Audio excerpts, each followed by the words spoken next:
Yo les amis, c'est Lucky, j'espère que vous allez bien. Aujourd'hui on se retrouve sur une vidéo où je vais vous parler d'un accessoire super important pour le Ronin S. Alors le Ronin S, c'est mon troisième stabilisateur. J'étais parti sur un Feiyou, ensuite j'avais le Crane 2 et enfin le Ronin S. Le gros souci, et je pense que c'est son principal défaut, c'est qu'il est vraiment lourd. En plus, moi mon combo GH5 1835 de chez Sigma, ça met encore un peu plus de poids. Alors effectivement, quand j'utilise le 1235 de chez Panasonic en objectif, forcément c'est plus léger, je gagne à environ 600 grammes je crois, ce qui est pas rien, au bout d'une demi-heure, 35 minutes, tu commences à sentir dans les bras 600 grammes. Et en fait sur mes précédents stabilisateurs, j'avais la double poignée, mais le souci c'est que sur le Ronin S, pour pouvoir profiter du follow focus, ça convient pas, puisque vous avez les deux mains sur la handlebar, vous avez la télécommande déportée pour le follow focus, donc forcément il faut lâcher une main, et c'est vraiment pas pratique. Alors sur les plans où on tient le stabilisateur droit, et puis avec une main, on vient régler le follow focus, ça peut le faire sur des plans de 10-15 minutes. Après, je dois vous dire, sur une main, ça fatigue vraiment beaucoup. Donc bien sûr, il y a 2-3 techniques pour pouvoir alléger un petit peu le poids. On garde le trépied, donc du coup, on a une plus grande allonge, et par conséquent, on a une répartition du poids bien meilleure. La deuxième solution, la plus évidente, c'est de mettre de toute façon un grand angle. Alors c'est très rare de filmer avec une longue focale. Moi, le 18-35, c'est vraiment le grand max. Au-delà, j'ai un 85 mm et c'est vraiment dur de cadrer au 85 mm avec un Ronin S. Donc du coup, j'ai dû trouver une solution. Alors la première solution, j'avais trouvé une poignée sur Amazon, une trentaine d'euros. Elle semblait convenir, elle était plutôt simple, un peu cheap, elle faisait un peu mal aux doigts. Mais c'était pas son principal défaut. Le plus grand défaut en fait qu'elle avait, cette poignée, c'est que l'axe derrière le stabilisateur venait taper ma main. Donc forcément, quand je faisais un panneau sur le côté, l'axe venait taper sur ma main. Donc j'étais obligé un peu de la rentrer, la prendre un peu plus en haut. Enfin bref, c'était vraiment pas évident. Donc du coup, j'ai retourné cette poignée et puis j'en ai trouvé une autre. Alors aucun avis sur Amazon, c'est plutôt rare.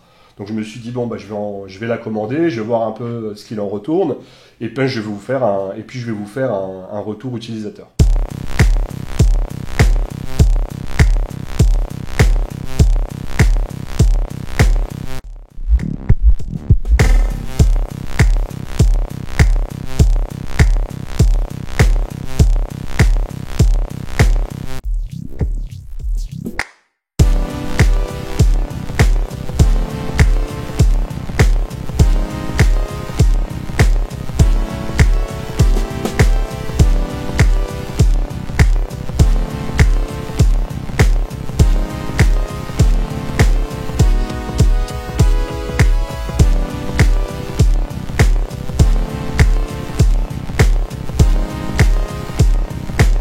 Chez Small Rig, ils ont l'habitude de faire des produits plutôt quali. Alors c'est pas forcément les meilleurs en matière de rig, mais moi je trouve que le rapport qualité-prix est vraiment excellent. J'avais acheté cette poignée en fait pour la cage de mon GH5.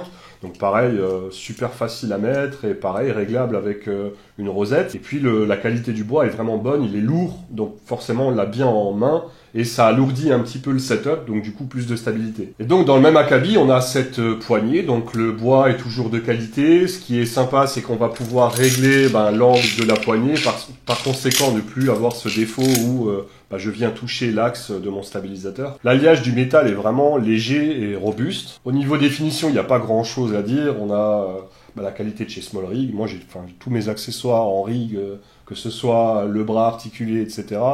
C'est de chez Small Rig et franchement je suis plutôt satisfait de leurs produits. Alors sincèrement cette poignée c'est un super achat. On est vraiment soulagé en fin de journée après un tournage de 3-4 heures voire plus. Alors forcément sur un tournage on fait pas que des plans stabilisés, mais sur un clip par exemple où on est 1 heure, 1 heure et demie, voire 2 heures en train de filmer des danseurs, etc. Franchement, d'avoir une poignée supplémentaire, d'avoir un double appui, ça repose vraiment son dos et ses bras. Et là où ça prend tout son sens, un peu comme le Crane 3 ou le Willib Lab de chez Xiyun, c'est que sur les plans au sol, on a une poignée faite pour ça en fait. Donc du coup, c'est vraiment intéressant. Donc pour ceux qui se posaient encore la question, est-ce que je dois changer pour un Crane 3 ? Parce que le Crane 3, ce qu'il y a en plus, c'est cette poignée. Alors oui, il y a une télécommande au bout. Alors pour moi, c'est un petit peu gadget, surtout pour régler ses ISO, son ouverture, etc. Enfin, c'est mon avis personnel, je vois pas l'utilité. Moi, le seul utilité que je voyais sur le Crane 3 ou le Willib Lab, c'est le fait qu'ils sont plus légers. Au niveau du transport, ça se vaut. les axes se verrouillent, donc forcément le Ronin S, non. C'est difficile de trouver des points négatifs à ces deux stabilisateurs, mais le principal défaut du Ronin S, c'est son poids.